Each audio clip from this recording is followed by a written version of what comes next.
Cari fratelli e sorelle, buongiorno. Oggi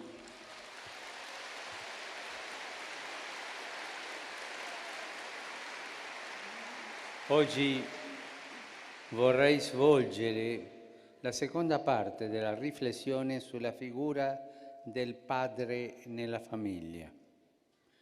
La volta scorsa ho parlato del pericolo dei padri assenti. Oggi voglio guardare piuttosto l'aspetto positivo. Anche San Giuseppe fu tentato di lasciare Maria quando scoprì che era incinta, ma intervenne l'angelo del Signore che gli rivelò il disegno di Dio e la sua missione di padre putativo. E Giuseppe, uomo giusto, prese con sé la sua sposa e divenne il padre della famiglia di Nazaret. Ogni famiglia ha bisogno del padre. Oggi ci soffermiamo sul valore del suo ruolo e vorrei partire di alcune espressioni che si trovano nel libro dei Proverbi, parole che un padre rivolge al proprio figlio. E dice così: figlio mio, se il tuo cuore sarà saggio, anche il mio sarà colmo di gioia. Esulterò dentro di me quando le tue labbra diranno parole rette. Non si potrebbe esprimere meglio l'orgoglio e la commozione di un padre che riconosce di avere trasmesso al figlio quel che conta davvero nella vita, ossia un cuore saggio. Questo padre non dice: sono fiero di te perché sei proprio uguale a me, perché ripete le cose che dico e che faccio io. No, non dice qualcosa. Gli dice qualcosa di ben più importante, che potremmo interpretare così: sarò felice ogni volta che ti vedrò agire con saggezza e sarò commosso ogni volta che ti sentirò parlare con rettitudine. Questo è ciò che ho voluto lasciarti, perché diventassi una cosa tua, l'attitudine a sentire e agire, a parlare e giudicare con saggezza e rettitudine. E perché tu potessi essere così, ti ho insegnato cose che non sapevi, ho corretto errori che non vedevi. Ti ho fatto sentire un affetto profondo e insieme discreto, che forse non hai riconosciuto pienamente quando eri giovane e incerto. Ti ho dato una testimonianza di rigore e di fermezza che forse non capivi quando avresti voluto soltanto complicità e protezione. Ho dovuto io stesso per primo mettermi alla prova della saggezza del cuore e vigilare sugli eccessi del sentimento e del risentimento per portare il peso delle inevitabili incomprensioni e trovare le parole giuste per farmi capire. Adesso, continua il padre, quando vedo che tu cerchi di essere così con i tuoi figli e con tutti, mi commuovo. Sono felice di essere il tuo padre. E così quello che dice un padre saggio, un padre maturo. Un padre sa bene quanto costa trasmettere questa eredità, quanta vicinanza, quanta dolcezza e quanta fermezza. Però quale consolazione, quale ricompensa si riceve quando i figli rendono onore a questa eredità. È una gioia che riscatta ogni fatica, che supera ogni incomprensione e guarisce ogni ferita.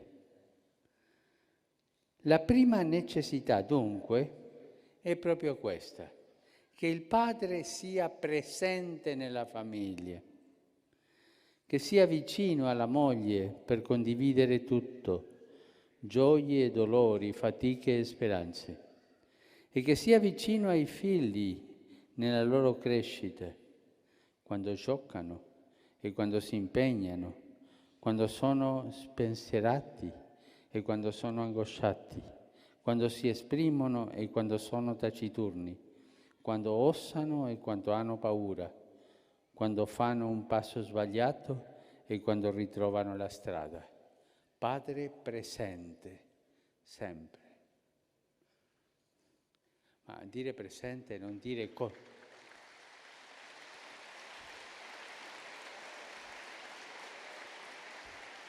dire presente non è lo stesso di dire controllatore, perché i padri troppo controllatori annullano i figli, non li lasciano crescere.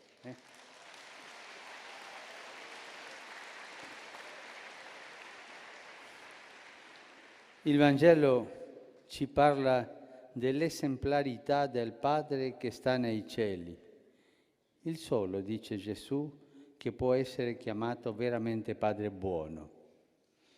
Tutti conoscono quella straordinaria parabola chiamata del figlio prodigo, o meglio del Padre misericordioso, che si trova nel Vangelo di Luca, nel capitolo 15.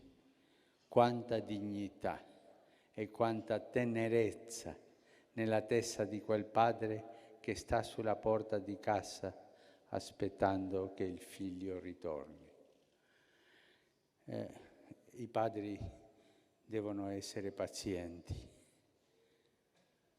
Tante volte non c'è un'altra cosa da fare che aspettare, pregare e aspettare, con pazienza, dolcezza, magnanimità e misericordia.